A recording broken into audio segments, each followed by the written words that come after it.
Carta aos Filipenses, e eu faço já de início uma pergunta, amada igreja: o que é ser feliz? O que é ter felicidade plena, ser feliz? Não estar feliz hoje e daqui a pouco estar triste. Não estar contente hoje e daqui a pouco estar desanimado. O que é ser feliz? O que é a felicidade 24 horas por dia, 7 dias por semana? Muitos têm buscado essa felicidade. Todos nós. Ninguém quer tristeza na vida, não é verdade? Ninguém quer sofrimento, ninguém quer dor, ninguém quer mágoa, ninguém quer rancor, ninguém quer nenhum tipo de dor. Nós queremos paz, nós queremos alegria, nós queremos amor, nós queremos felicidade. E a nossa busca, ainda que eu não esteja tão animado para buscar essa felicidade, naturalmente o meu coração, a minha alma, ela buscará. Ainda que eu não esteja focado, talvez pensando nisso, não, minha vida está tudo bem, graças a Deus, Deus tem me guiado, tem me guardado, mas naturalmente o ser humano busca sempre estar feliz, sempre estar bem, sempre estar em paz. Mas eu pergunto nessa noite, à luz da palavra de Deus, o que é ser feliz? Qual o caminho correto para que eu seja uma pessoa feliz, independente da minha condição material, independente até mesmo da saúde? Muitos enfrentam doenças, enfrentam dificuldades na saúde, independente da família estar estruturada ou não, independente de eu ter tido um lar estruturado ou não, independente de eu estar enfrentando uma luta ou não, como fazer para estar sempre firme na fé? Que para mim, estar feliz é estar firme na fé. Não há como a gente ser feliz sem a presença de Deus. Não há como a gente ser feliz sem estar na fé. E eu falo isso e pergunto isso porque a gente vê tantas pessoas desanimando hoje em dia na fé. Não é simplesmente saindo da igreja, às vezes está dentro da igreja, mas está desanimada na fé. Já está pensando muitas das vezes em sair. O coração já está lá na porta, já está lá fora. Já está desanimado muitas das vezes na fé, já está desanimado muitas das vezes com a igreja, com tudo. Parece que não é mais a mesma coisa, não há mais aquele interesse, não há mais aquele fogo, não há mais aquele entusiasmo, aquele carinho que um dia existiu. Vem à igreja, mas de repente o coração não vem. Por que isso acontece? Qual é o segredo para que eu não passe por isso? Qual é a receita, podemos dizer assim, para que eu não passe por essa situação, que eu não tenha essa má experiência? Quem já teve sabe do que eu estou falando. Essa má experiência de perder a fé por um momento, de enfraquecer na fé, e muitas das vezes enredar por caminhos sem volta. Quantos desanimaram na fé, foram por um caminho, saíram da igreja, desanimaram na fé e não conseguiram mais voltar. Não são poucas as pessoas que têm acontecido isso. E eu pergunto por quê? Qual é o verdadeiro motivo para que eu seja feliz? O que eu preciso? Nós lemos aqui que é exemplo do nosso Senhor Jesus, ali no versículo 5, diz assim: tende em vós o mesmo sentimento que houve também em Cristo Jesus. Veja que a Bíblia fala de sentimento. Qual é o sentimento que eu tenho que ter? O mesmo sentimento que houve em Cristo Jesus. O mesmo. Veja que a Bíblia aponta para um foco, para um alvo. Qual é o alvo que eu tenho que seguir? Para onde que eu tenho que olhar? Para que eu consiga entender o sentimento dele, a palavra dele, o caminho dele, e para que eu consiga então ser como ele foi. É Jesus, ele é o alvo. Será que o foco das pessoas hoje está em Cristo? Será que na religião que a pessoa tem hoje o foco é Cristo acima de tudo? Será que estando na igreja o foco é Cristo acima da igreja, acima de tudo? Será que fora da igreja, quando o culto acaba, será que a pessoa começa a viver um culto lá fora, continuando com o foco em Cristo? Procurando saber quais são os sentimentos de Cristo? Pois ele, versículo 6, subsistindo em forma de Deus, não julgou como usurpação o ser igual a Deus. Jesus é Deus. Defina isso no seu coração, na sua mente. Muitos aprenderam apenas que Jesus é Filho de Deus, mas se você abrir a Bíblia lá no Evangelho de João, capítulo 1. Por isso que é importante ler a Bíblia num todo, num contexto, né? Se a gente ler só a parte que fala, apresenta ele como filho, a gente começa a ver Jesus apenas como um filho de Deus, um Deus segundo, há um Deus Pai, há um Deus Filho, há outro Deus que é Espírito Santo, e tudo vira uma confusão. Não são 3 deuses, há apenas um Deus. Jesus Cristo é Deus que se fez homem. Olha o que diz no Evangelho de João, lá no capítulo 1, no versículo 1. No princípio era o Verbo, e o Verbo estava com Deus, e o Verbo era Deus. Olha a afirmação, não há o que discutir. Essa revelação queima no nosso coração. Nós descobrimos que no princípio, antes da criação, Jesus já existia.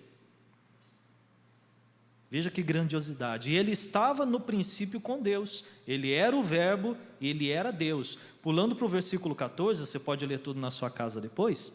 Lá no versículo 14 diz assim: e o Verbo se fez carne e habitou entre nós, cheio de graça e de verdade, e vimos a sua glória, glória como do unigênito do Pai. Então Jesus é quem? É Deus.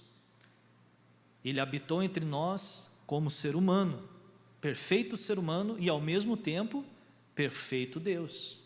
Ele desceu de sua glória, deixou por um momento a glória dos céus, habitou aqui junto conosco, sentiu nossa dor, nossa fome, estudou, se formou, trabalhou, até os 12 anos, depois dos 12 anos Jesus assumiu a carpintaria, né?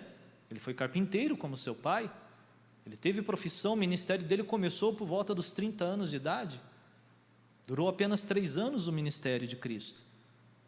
Ele viveu a vida para nos dar exemplo de como viver a vida e como ser feliz. Então olha o sentimento que partiu do coração de Deus: eu vou descer, eu serei o ser humano como eles.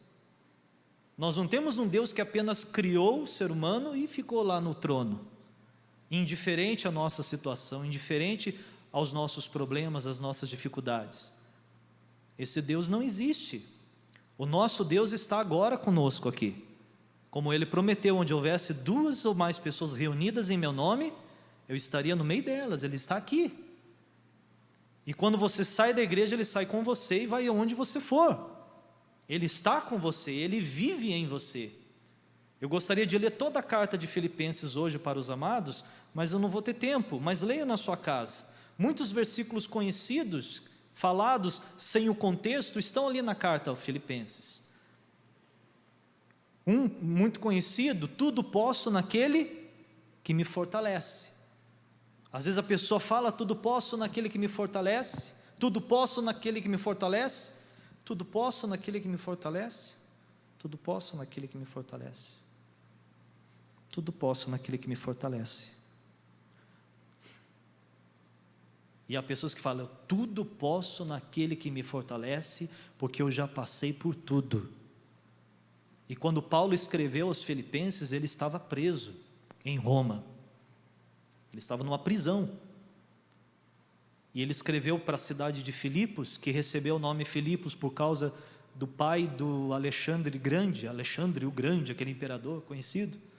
Recebeu o nome, a cidade foi nomeada de Filipos, em homenagem ao pai desse imperador. Uma cidade que não tinha nada a ver com a região ali de Israel, uma cidade fora, na Macedônia, como se fosse a Europa hoje. E Paulo foi encaminhado para essa cidade, porque Deus deu uma ordem para ele: vai a Filipos. Em visão, Deus falou com ele: vai a Filipos, e ele foi para pregar, para levar o evangelho. Imagina você, se Deus fala para você: vai para Cascavel. É Deus falando, né? Abre uma empresa. É Deus falando, vai dar certo. Casa com aquela pessoa que é a minha vontade. Vai dar certo aquele casamento. Estuda e se forma um médico, se forma uma veterinária, se forma um advogado. A pessoa recebe uma confirmação no coração de Deus, e ela se enche de fé, e ela diz: tudo posso naquele que me fortalece, vou abrir minha empresa, vou fazer o meu curso, vou me formar. Já a esperança cresce: eu vou vencer, vai dar tudo certo. É ou não é verdade? Aí é fácil falar: posso tudo naquele que me fortalece, ou tudo posso naquele que me fortalece. Mas você sabia que lá no livro de Atos, capítulo 16, onde relata o que eu acabei de falar para vocês, capítulo 16, versículo 11, se você ler um pouquinho antes, você vai ver Deus falando com Paulo, vá a Filipos. Mas eu vou deixar essa parte para você ler em casa. Eu vou ler a partir do versículo 11. Tendo, pois, navegado de Troade, seguimos em direitura a Samotrácia, melhor dizendo, no dia seguinte a Neápolis, e dali a Filipos, cidade da Macedônia, primeira do distrito e colônia.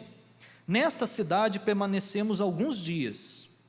No sábado, saímos da cidade para junto do rio, onde nos pareceu haver um lugar de oração. E assentando-nos, falamos às mulheres que para ali tinham concorrido. Certa mulher chamada Lídia, da cidade de Tiatira, vendedora de púrpura, temente a Deus, nos escutava. O Senhor lhe abriu o coração para entender as coisas que Paulo dizia. Depois de ser batizada, ela e toda a sua casa nos rogou, dizendo: se julgais que eu sou fiel ao Senhor, entrai em minha casa e aí ficai. E os constrangeu a isso. Aconteceu que, indo nós para o lugar de oração, nos saiu ao encontro uma jovem possessa de espírito adivinhador, a qual, adivinhando, dava grande lucro aos seus senhores.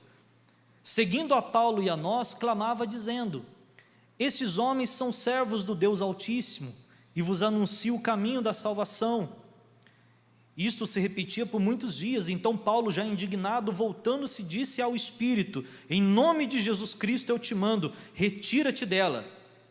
E ele na mesma hora saiu.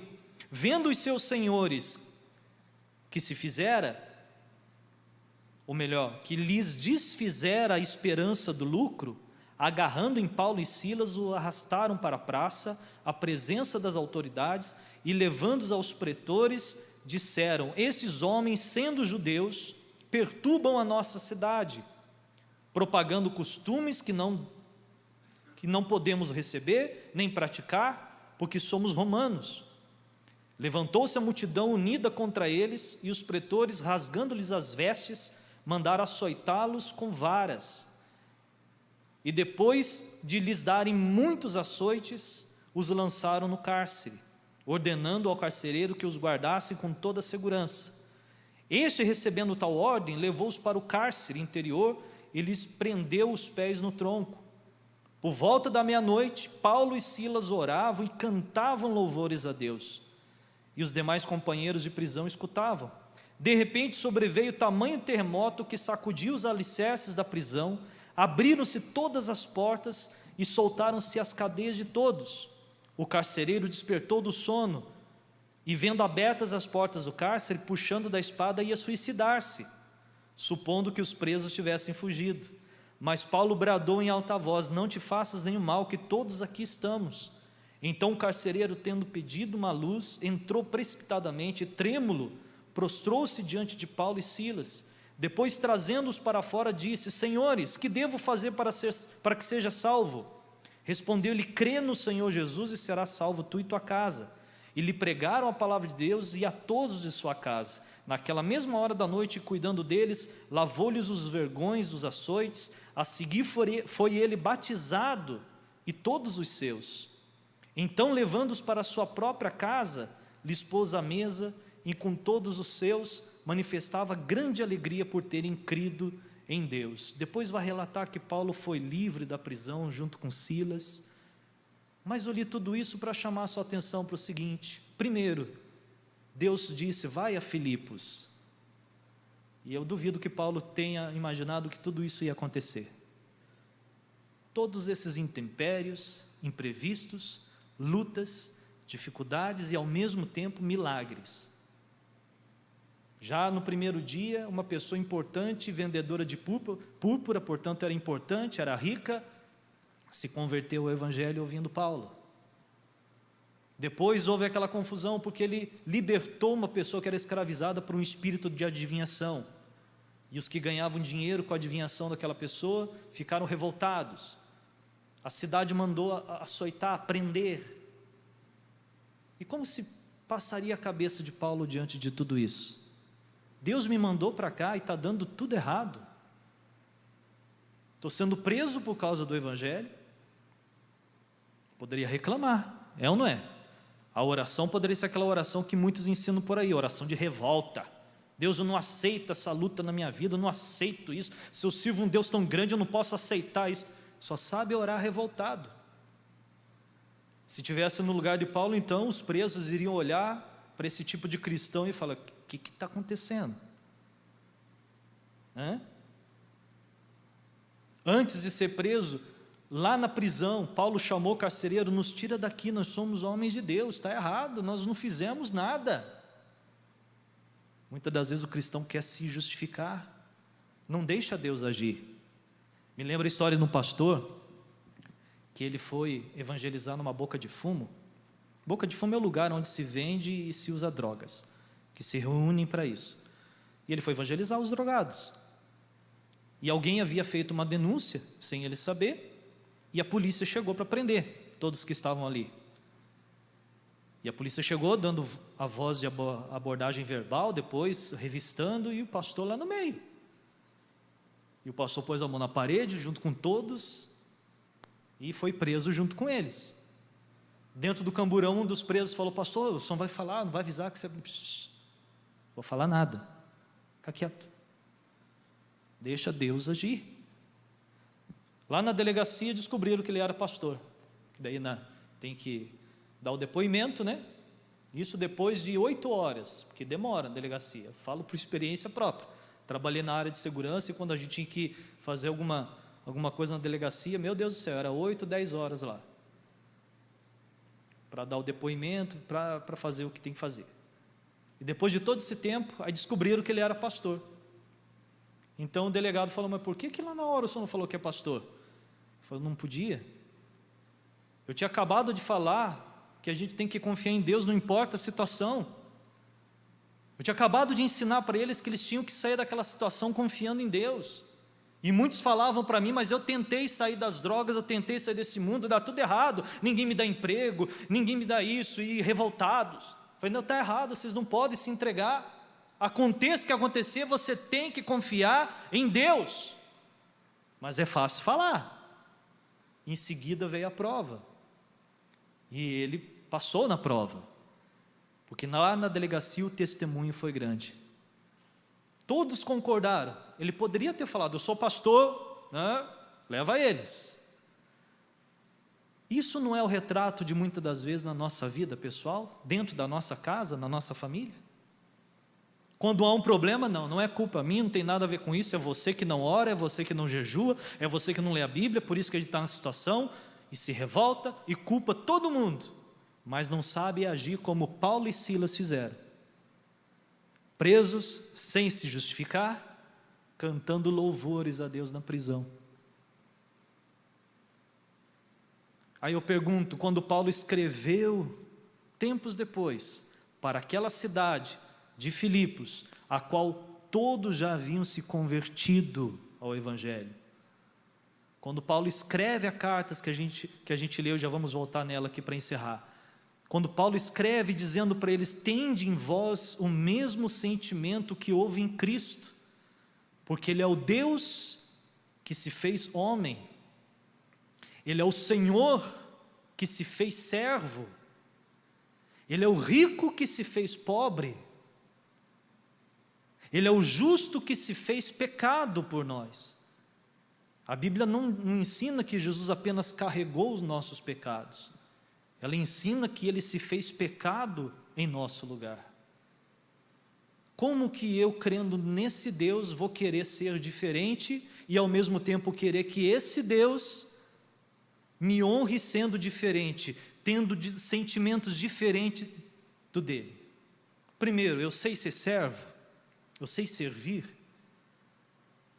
eu sei estar contente servindo do jeito que eu estou servindo, que eu fui colocado para servir, ou eu sirvo reclamando? O rico que se fez pobre, será que eu sei lidar com toda a riqueza que Deus vai pôr nas minhas mãos?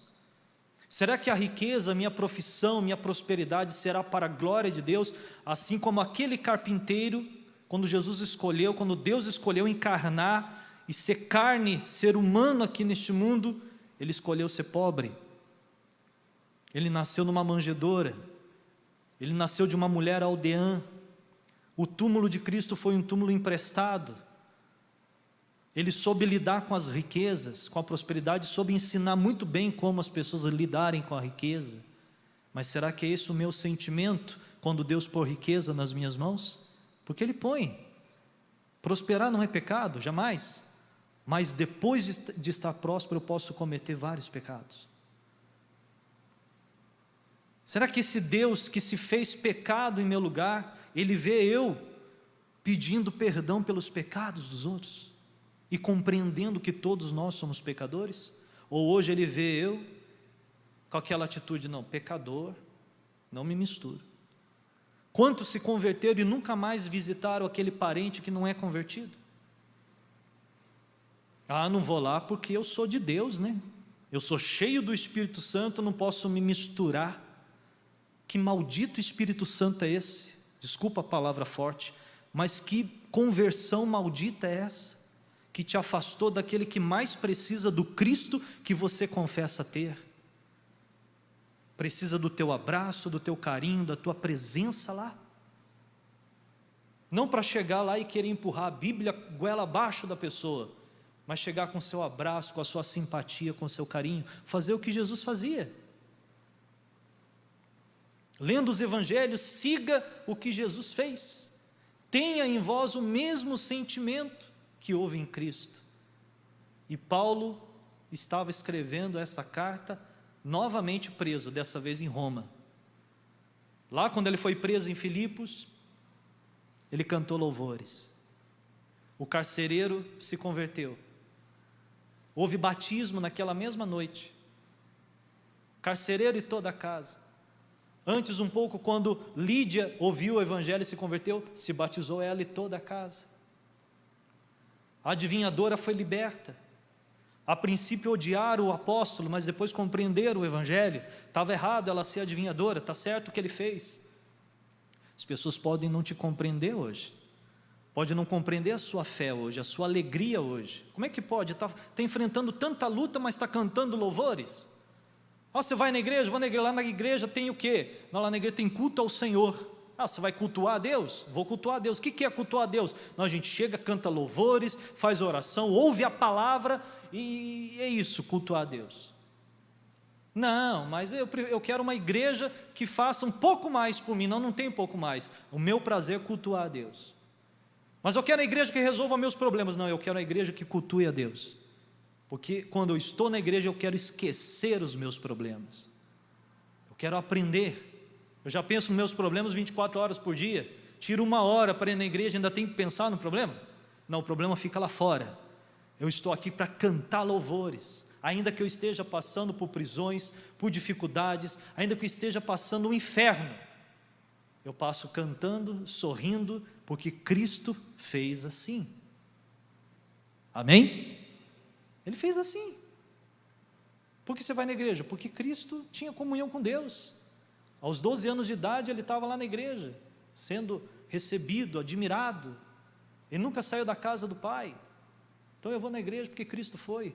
Por que você não guarda mágoa? As pessoas têm inveja, te prejudicam? Não, porque Cristo perdoou, me perdoou em primeiro lugar, me amou primeiro. Para que eu vou ter raiva, ódio das pessoas? Em nome de Jesus sejam perdoadas. E se a mágoa doer, expulsa o sentimento que você sabe que Cristo jamais teve. Não só mágoa, mas avareza, qualquer outro tipo de pecado. Lembrei de uma canção, um trechinho de uma canção bem antiga. Eu não vou cantar, só vou comentar rapidinho. A criança pergunta: o que eu devo fazer para ser feliz? E a resposta é: ame como Jesus amou. Não sei se você lembra dessa letra. Amar como Jesus amou, sonhar como Jesus sonhou, pensar como Jesus pensou, viver como Jesus viveu, sentir o que Jesus sentia, sorrir como Jesus sorria, e ao chegar o fim do dia, eu sei que eu dormiria muito mais feliz. Não tem felicidade a pessoa que o dia inteiro passou e ela não nutriu em seu coração um sentimento igual de Cristo. Felicidade é quando o dia passou, mas eu enchi o meu coração naquele dia dos sentimentos de Cristo. Ah, mas veio prisão, veio aquilo que eu não imaginava. Eu pensei que eu ia chegar na cidade, eu ia pregar e todos iam se converter, ia ser maravilha. Não, veio luta, veio prisão, fui açoitado, fui injustiçado. Mas a atitude do cristão é a mesma de Cristo. A atitude daquele que apenas tem fé em Deus e diz: tudo posso naquele que me fortalece, fora de contexto. Na hora que vem a luta, na hora que vem o que ela não esperava, ela desanda. Aí você pergunta: mas você não estava dizendo tudo posso naquele que me fortalece? Ah, mas não, está louco, eu não aguento mais essa vida. Ah, eu não aguento mais, eu estou revoltado. Ah, eu oro, eu jejuo, vou na igreja e está cada vez pior. E fica revoltado, emburra mesmo, né? E a gente só tem que orar. Mas aqueles não, tudo posso naquele que me fortalece. Aí vem a luta, tudo posso naquele que me fortalece. Como se ela falasse para os problemas: você não está entendendo, tudo posso naquele que me fortalece, problema. Você não sabe com quem você está mexendo. Eu sou de Deus, Deus mora em mim, Ele habita em mim. Na mesma carta aos Filipenses você vai encontrar Paulo dizendo: Cristo vive em mim, não sou mais eu quem vivo. E nossa meditação nessa noite, nosso ensinamento na igreja, no Evangelho, é para que as pessoas entendam exatamente isso de uma vez por todas. Cristo vive em mim, eu sou de Deus, eu nasci para ser de Deus e trazer pessoas para Deus. Para dentro da minha casa eu ser o pastor, ser a pastora, né? Dentro da minha casa ser o homem de Deus, a mulher de Deus. Não é brincadeira, não é apenas ouvir a palavra, amém, e não pôr em prática, não, eu sou cristão. Chega, a minha vida vai mudar sim, eu terei vitórias, no final a gente vence, Deus é fiel, mas que venham as lutas, que venham os problemas, que venham as dificuldades, tudo posso no que me fortalece, mas falar com verdade, falar com realidade. Se a luta vir, que venha, se os problemas virem, que venham, nada vai nos parar, amém? Voltando em Filipenses capítulo 2 para a gente encerrar, continuando lá no versículo 12, mas eu vou ler antes um pouquinho aqui, que a gente parou no 6, versículo 7 novamente: antes a si mesmo se esvaziou, assumindo a forma de servo, tornando-se em semelhança de homens, e reconhecido em figura humana, a si mesmo se humilhou, tornando-se obediente até a morte, e morte de cruz.